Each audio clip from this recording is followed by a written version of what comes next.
So, your boy's been a fan of Spider-Man for quite a long time.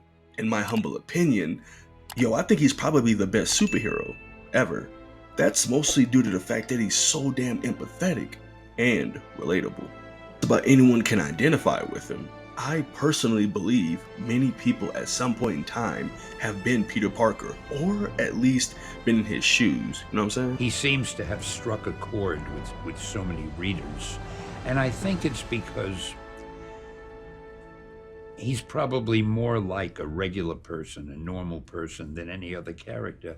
And I try to make him that way because I guess until Peter Parker, no superhero or no superhero's alter ego had ever had to worry about making a living, getting along well with girls, being popular, or have all the problems that I tried to heap as many problems as I could on poor Peter, because I feel most people, even people who seem to be happy, have problems and they have worries. The entire Spider family contains so many qualities that people love and or hardcore identify with, whether it be Miguel, Miles, Ben, or Gwen. Today on Featuring Des, I'll be chatting it up on my personal favorite aspect about Peter Parker and really the legacy of Spider-Man as a whole. So let's get it. So I would argue that all of the live action movies in some way, shape, or form hit the nail perfectly in capturing a certain part of what makes the story of Peter Parker so damn appealing. Each of the movies may vary in quality, yes, but the core strengths are almost never lost. They all just choose to highlight a certain part of him that the masses adore or see within themselves. Like how in the first Amazing Spider-Man movie, Peter wasn't perfect, but he always did try to do the right thing.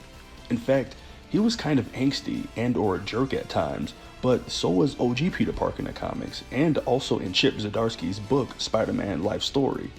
And like I said, there are many things that draw people to the character, but for me, I've always been a fan of some of the bonds and relationships Mr. Parker forms over the course of his hero life.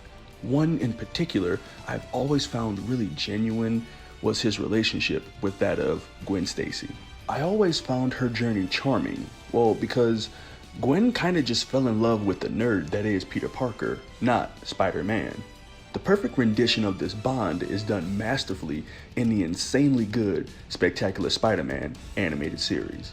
The way Peter and Gwen's relationship was portrayed was damn near perfect and had all kinds of cuteness to it. Believe it or not, for a cartoon, the relationships built here between friends or couples felt very real.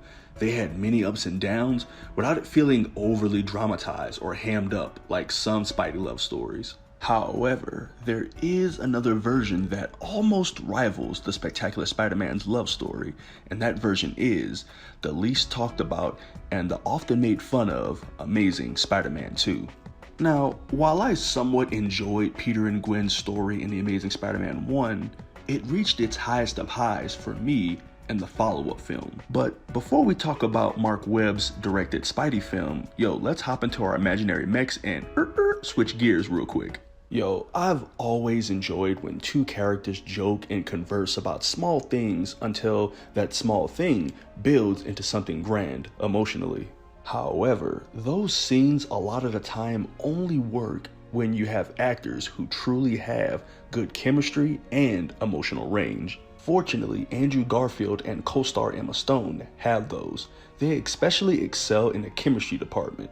So much so that they actually ended up dating for a few years. I honestly feel like they have the best live action on-screen romance out of any of the Spider-Men. Sorry, Tom and Toby. Now, there's a few scenes I could bring up as examples, but instead, I'll just bring up one. Although, before I do so, let's web swing our eyes over to another movie. There's this scene in a highly praised little indie film called The Spectacular Now that features the talents of Miles Teller and Shailene Woodley. Fun fact, Shailene Woodley was supposed to be in The Amazing Spider-Man 2 as MJ, but her scenes were cut due to runtime. Now, earlier I mentioned how I'm a fan of moments in movies when two characters quip and babble about trivial things until that ultimately builds into something significant emotionally. Anyway, the scene I was referring to was done in one take. No cuts, and no edits for dramatic effect, just pure acting and emotion being the driving force here. I truly adore moments like this in storytelling because it allows for scenes to just breathe, and it allows for characters to just express themselves, and that's beautiful. You just need the slow build, because without moments like this where you're allowed to watch the characters strengthen their bonds, sooner or later you'll come to the climax of the film and find yourself not really caring. Well, here in The Spectacular Now, we have two characters, Sutter and Amy. Sutter, despite him being a teenager, is what you call a functioning alcoholic. There's almost no scene where he's not drinking, and here is no different. Sutter, after letting Amy take a swig of whatever hard liquor he was sipping on, informs us that he got his first drink from his dad when he was just a toddler. Amy, being the kind and curious person she is, becomes inquisitive about the matter and begins to get Sutter to open up about his past.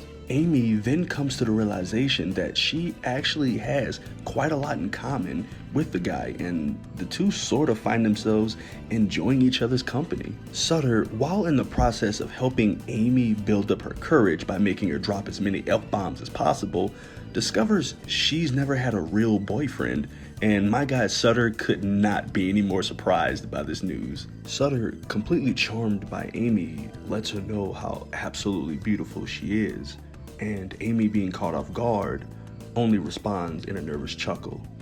And then the scene reaches its climax with a kiss. Guys, this scene is top tier when it comes to just letting vibes, emotion, and acting just carry everything. What about like ex-boyfriends? Say we need an ex-boyfriend in there. No, I don't have. Who's like an ex-boyfriend that just like really pissed you off, that you just that just like you hated, and if they're just I like don't have an ex-boyfriend. what? Yeah. You don't have a single. You're 17 years old. You don't have an ex-boyfriend? No. Really? Sutter, guys don't look That's at me like shocking. that. I'm like, Yeah, absolutely. Guys look at you like No, that. no, no. I just saw two guys looking at you like that. Eric Wolf and Cody Dennis were 100% we were hitting just on talking. you. They were not hitting on 100%. me. No, there's absolutely yes, they no were. way. Why don't you think they were hitting on you? Because I'm just, they weren't. Because you're what? Amy, you're absolutely beautiful. Oh my God, no.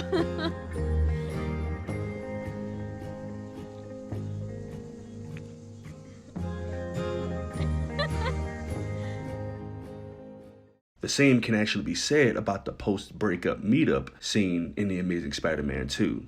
Pete gets a call from Gwen saying she wants to talk to him. Peter, being the good person that he is like, say no more, I'll be there. So Parker quickly makes his way over, and on some super corny shit, as soon as he sees Miss Stacy, it's like nothing else mattered. Just her. That's all he cared about. Yo, homie was so love-struck, he straight up jaywalked across the street just to get to her faster. No crosswalk or nothing. Dude just kept his eyes on Gwen the entire time. Dude was on a mission for sure. And this is dumb, but it's cute. And it only gets worse with the dumb but cute stuff from there. Now, after using the Force and nearly getting hit, Peter finally reaches the other side and says, Hey. So, for context, these two lovebirds have not seen each other nearly all summer. They went from hardcore dating to not talking immediately due to some trauma and guilt Peter was dealing with. But check this. Imagine not seeing your crush for weeks or more. Then when you finally see them again, you smile like a damn doofus and simply say, bro, what? I don't care what any of y'all say. This is mad cute, man. And what's funny is that both parties are guilty of this. Gwen was just as bad with the goofy cuteness thing going on. All this, it's awkward. It's great, and it tugs at the corny part of my soul. And I'm not ashamed to admit it. I was enjoying every moment of this, man. Their relationship feels fun, and you actually want to root for them. Unlike how I viewed Peter and Mary Jane's relationship in the Raimi trilogy. Those movies are loved and praised as the best Spider-Man films, and it's not hard to see why people feel that way. I mean, my only real criticism of the first two Raimi movies is the bond and growth between the two, and I'm not sure if it's because maybe Tobey and Kristen didn't really have chemistry, or if it's something that was lost in post-production, but Either way, I never believed or bought into the romance part of their relationship. And in the defense of the director, if you know his filmography, that's not really a strong suit of his. So when Spider-Man 2 came out and they decided to put their relationship at the forefront of the story, and people were calling it the best Spider-Man movie ever, I felt like I was the only one who seemed to actually prefer Spider-Man 1 more. But back to Pete and Gwen. The next little bit that happens I can only describe as some of the most stupid yet authentically cute interactions ever in a Spidey film.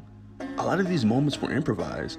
Mark Webb knew Andrew and Emma already had stellar chemistry and decided to let that shine. And look, not much is really going on here, just silly, adorable interactions. Yet, those adorable interactions led to an emotional climax at the end of the scene, just like the one I spoke of in The Spectacular Now. Both scenes, after putting things on the table in a cringy but cute fashion, they both end in an explosion of emotion. One ends in devastation, and the other ends in bliss. One is spectacular, and the other, quite frankly, is amazing. Moments like these are littered all throughout The Amazing Spider-Man 2. Anytime Emma and Andrew are on screen together, I am thoroughly in love with this movie. Although, not all of it is good though, obviously. There's plenty this movie did poorly on, and that's a whole nother story in and of itself. And I'm sure the studio meddling didn't help either.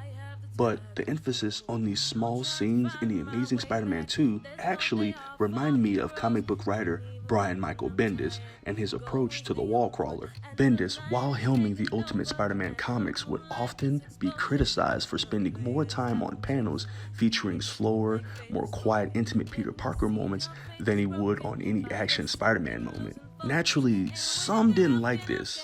But me, I was all about it because it allowed all of Peter Parker's bonds to flourish a bit more than they would usually. These bonds, these relationships, they're important. In fact, I had argued that that's one of the top 3 most important facets in a proper Spider-Man story. Our bonds make us stronger. I simply say it's on again.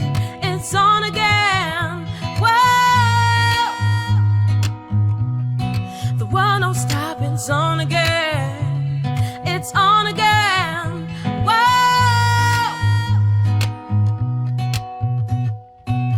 I am a lonely hero trying to fight my battles. Life likes to blow the cold wind. Sometimes it freezes my shadow. In the midst of all this darkness, I sacrifice my ego. There ain't no room for selfish.